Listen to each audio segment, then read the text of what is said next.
Well, good morning, and thanks everyone. And to be honest, I'm dizzy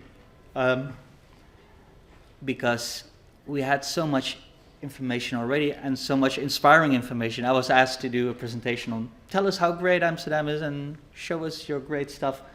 But I came here and I'm impressed how much fantastic things that you are already doing, and many of the examples that I could have shown from Amsterdam are actually happening over here in Dublin. So I'm a bit humbled, and my name is Raoul Teekamp. I'm the project lead for Handshake in Amsterdam, and I wanted here to present to you today three myths, or debunk three myths of cycling in Amsterdam. Lost my notes, but anyway. Because whatever happens, whenever we go somewhere or we have people coming to Amsterdam, they say, yeah, well, first off, you Dutch people, you are born with bikes. You like your wooden clocks. You have the cycling gene. Well, I'll show you today we don't have that cycling gene, and we do cycle a lot, and that's not a coincidence. It's the result of continuous effort, as you are illustrating what you're doing here today. Second one, we hate cars. We love cars. Ooh. We love the freedom it gives. We realize we need cars. Some people are dependent on cars. We just like cycling a lot as well. And thirdly, third myth is that we're done, that we are set, all is good in Amsterdam, all is not good in Amsterdam. This is fantastic, people cycling. Imagine if these people were driving a car, it would be jammed. But at the same time, not everybody would feel comfortable being here in this road. And that is actually keeping some people from visiting Amsterdam or from being in Amsterdam, because, well, it takes some courage.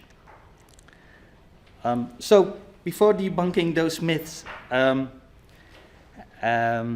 some figures. I think we're quite similar to Dublin in terms of population, slightly bigger. We have a big cycle network already now, 735 kilometers. It's important to stress that that's isolated cycle tracks. We do have traffic calm neighborhoods where we don't have any extra facilities for cycling, but it's safe to cycle in a way there. And on our busiest route, we have 20,000 cyclists on a day. So this is in one day. And everybody cycles. Of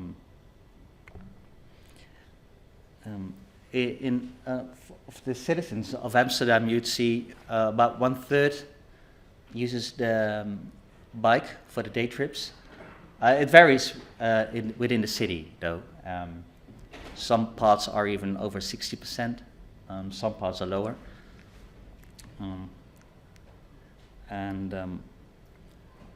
But let me tell you the little history about Amsterdam and show you that those myths are quite wrong. Remember, who remembers? When the car came in the 50s, that was the modern way to be. And also in Amsterdam, people had a vision for Amsterdam being able to move there with your car. And if you have been to Amsterdam, you will have visited Leidseplein, and just imagine the highway passing there with high rises on the side. Now that was a vision that luckily didn't come through. But yeah, this was the vision. And everybody was quite happy working on that. We had a metroway. We did manage to pull off a metro. But at the same time, there were plans to actually build a highway on top, leading all the way to city center, because, well, you need your car to drive into the city center, so why not build a four-way highway, urban highway, straight down to the central station? Luckily, but you see it was a close call, People voted against it. But yeah, cars. We had cars in the 60s. You take your car to go shopping. We love cars. So I was one at this time, living in a village though. But this is what happened, and people were so happy with the cars. This is UNESCO World Heritage, being parked with cars because, well, you need to go there.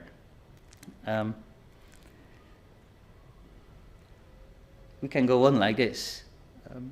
And people tend to forget that we actually were a car city in the 70s. So what happened? Well, people died, sorry to say. And we were talking just now, you mentioned people, those people are against it, they know who they are. People not against it, they don't know who they are.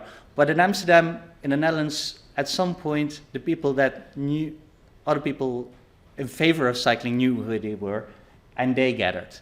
And they started protesting heavily. And there was quite a big group, as you see.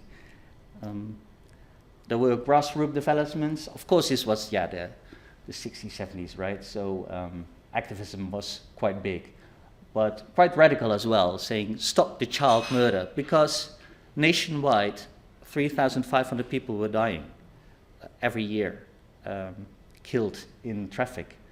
And many of those in Amsterdam, 500 a year, I think that's nationwide, kids being killed in traffic.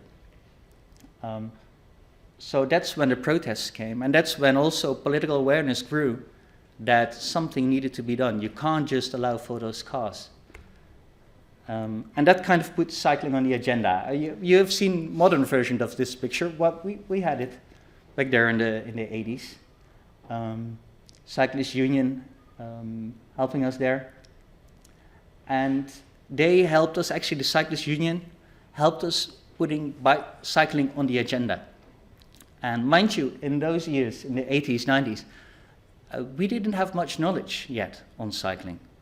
We were, like many other cities today, a car-oriented city with car-oriented engineers, a way of car thinking. And but cycling was put on the agenda, and the Cyclist Union had gathered quite some knowledge on how to cycle and what a cyclist needs to cycle in a safe way. So this is when we started developing our cycle tracks. In the early stages, it was in the 80s, 90s, I think we only had 3 main cycle routes in the city. But already we had in mind a larger vision of how the cycle network should be. So, but we started small, of course, you have to start somewhere. This is when we started introducing design rules for cycling and other things to support that.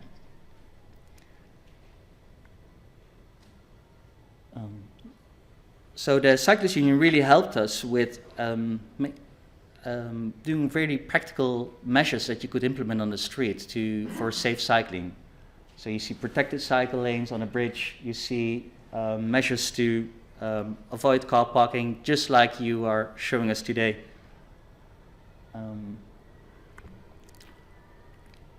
To avoid illegal parking at corners, for instance. But then, coincidentally, and I think it's 94 that you had your major consultation over here. We had a referendum in the city of Amsterdam. And the referendum, there was a choice. Should we, on option A, allow for cars still in the city center, but only trying to reduce the number of cars visiting Amsterdam. I see you have your target on that as well. So try to avoid people visiting the city by car by introducing higher parking fees, by avoiding long-term parking, only allowing for short-term parking? Or should we go more radical? More needs to be done. Should we drastically reduce car parking at all? And I just want to do a little referendum here, because actually this is on the day, well, cheating one day, exactly 30 years ago that this referendum was held. So I want to do a little referendum right now. So people who are in favor of A, having Dublin staying accessible by car, but not for people from outside the city, so keep the same number of parking spots. Of course, people have to pay, but longer term parking is not allowed anymore, which is quite good. One-way streets, some of the measurements you're already suggesting. Or should Dublin go more radical? I'll give you 2 seconds to think about that. Anybody for option A? So all of you are for option B. This is fantastic. Well, it was a close call in Amsterdam, I have to admit. It wasn't like this 100% vote. I'm impressed. No, actually in Amsterdam it was a very close call. There was actually the referendum to show people participating in the referendum was too low for the referendum to be valid. We were still struggling with a referendum approach. But there was a slight favor for option B, not as radical as here, but people were in favor, but many people were opposed as well. Of course, you had your classic objections, as in shop owners being scared that it would have a massive decrease in their revenues. Offices, businesses being scared that they won't be able to be accessible anymore. So there was opposition, and it was fierce. Somehow we decided to go for like Dublin now is actually, aim for a decrease in car use, but do it in a let's say subtle way, not too radical. If you had 100%, that would have been quicker, I think. So what happened in the Netherlands in the year 2000, there was a law introduced for traffic safety and requiring standards for road design. So in the neighborhoods, in the residential areas, a maximum speed of 30 kilometers would be standard. And if it was roads with a traffic function with 50 kilometers an hour, you would start introducing isolated cycle tracks. Over here you see, like, here in this street, there's no cycle facility explicitly because this is like part of the residential area. But then over the years, so between 2000 and 2010, we started to more expand the cycle network, introduce the bicycle boulevards because the number of cyclists were increasing. We came up with some clever solutions. This is actually rather recent, but maybe 2015, I'm not sure. You'd see there was the road here is quite a road busy for cars, but we still had to facilitate for the bicycles. And the deputy mayor at the time, who was from the Liberal Party, and he said, well, yeah, please give way to the cyclists, but don't let them interfere with the cars.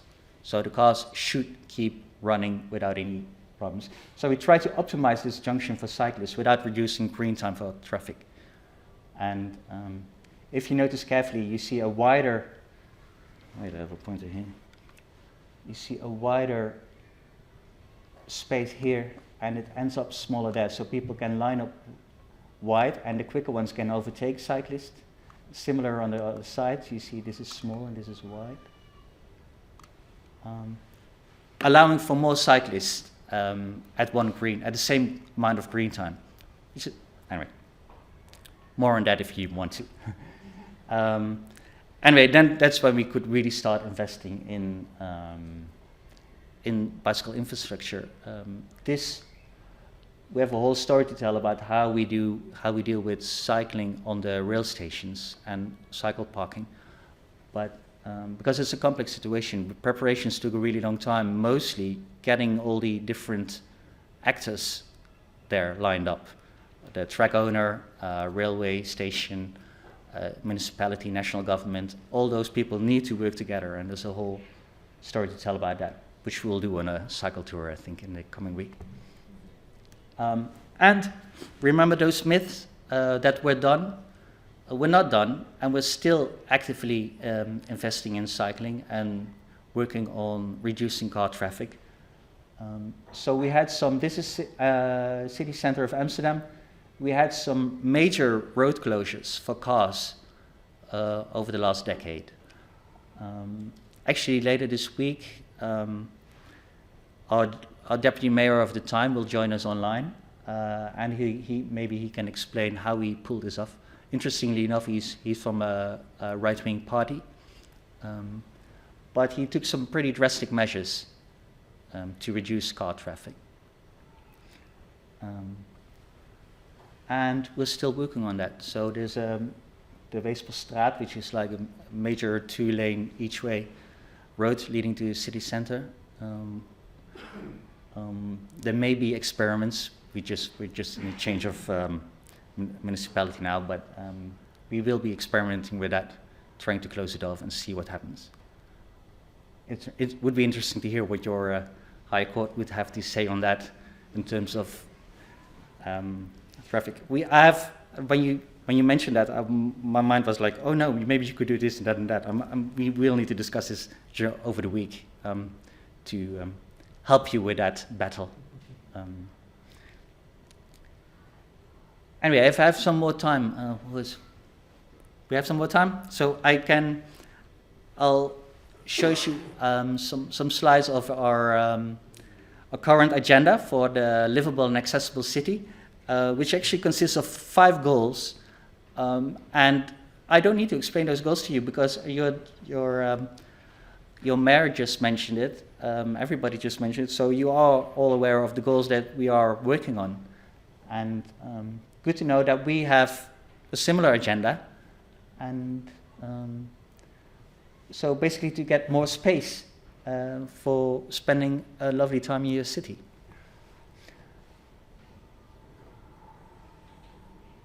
These are not animations. Yeah, these are real pictures. So before and after situations. There's always an interesting thing that you think when talking with cyclists, people in favor of cycling. You take away space from the car, you give it all to the cyclist, and then you're done. But actually, the team soon found out that you take away space of the cars, but then all of a sudden, turned out that many people, many facilities require space as well. So not only cycling, of course, your pedestrians. I'm very jealous on the way you approach and pamper your pedestrians. Actually, I was quicker on my little walking trip here than my colleagues who came from the same hotel on their bike, which is interesting. Anyway, you need space for pedestrians. You need space for people who are dependent on a car, who need to park their car in front of their house because they are disabled. You need underground waste facilities. People want to sit as well. So you can't just take it away from the car and give it back to the cyclist. You have to give it back to the city, and then decide on where you're going.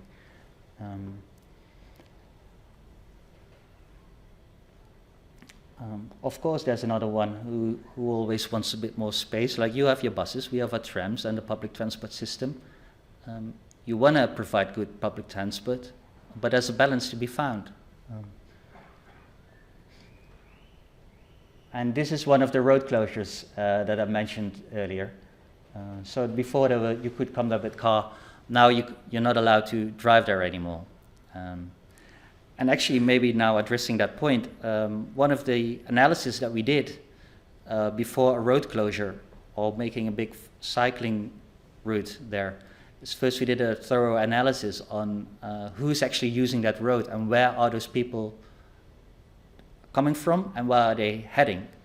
And in Amsterdam, it turned out that most of those cars driving through the city didn't have a destination in the city. They shouldn't be there in the first place. So over 60%, I think, that was through traffic. And now that's the case, you should tell the judge that what are those people doing there in the first place? And how can we find a solution to find a way to tempt them not to drive there anymore? And then you see actually that cycle route is the solution to the problem and not the problem itself. So over here we did it as well. And then all of a sudden you have the space to build that facilities that you need for cycling, but also the other ones, to also become that inclusive city that we all strive to be. And now maybe one slide on, sorry for the Dutch here, but I just want to introduce, I think you're very much aware of that and it all makes sense, but the way we approach things is how we have this vision on where we want to be, inclusive, green, accessible city, but we do it step by step, yeah? We take some measures, pretty big ones, but not too big ones in the early years, and then we slowly build it up. So we increase public transport on the left side, we make sure we have a shared bike scheme at the public transport. We do a major road cut to avoid through traffic. We hire the parking tariffs. Maybe a quick question, who knows the current highest parking tariff in Dublin per hour? You're all cyclists, of course. You're the 100%. Well, I think. No, it's yeah. Anyway, yeah, it's 350, 380, 90, which is good, not bad. In Amsterdam, it's double. It's twice that amount. And rising, and expanding. Expanding the area, of course, because, well, you know what happens if you raise your tariff here. People park next door, yeah? But we're not doing that overnight, of course. But so that's step one. Step two is then do some redesign. Currently, some really nice things is happening. I'm happy to hear that the Dublin delegation will be traveling in May to Amsterdam. We can show you some really nice illustrations. And then in the end, later in 2040, we will have that accessible street where we have major public transport investment in place, where we have the accessibility requirements for everybody, and we will have less cars in the end. For those people curious, after our measures, I want to point out this site, Amsterdam Bike City Amsterdam. This is where we post many of our measures. I should have a QR code, but if you remember Amsterdam Bike City and Google it, you'll also find a book with a nice history of it. But these are many of where we present many of the solutions. We share those solutions within handshakes, for Dublin, with our other mentees. Francesco from Rome is here as well. He knows that side as well. But this one is a public one for everybody already there.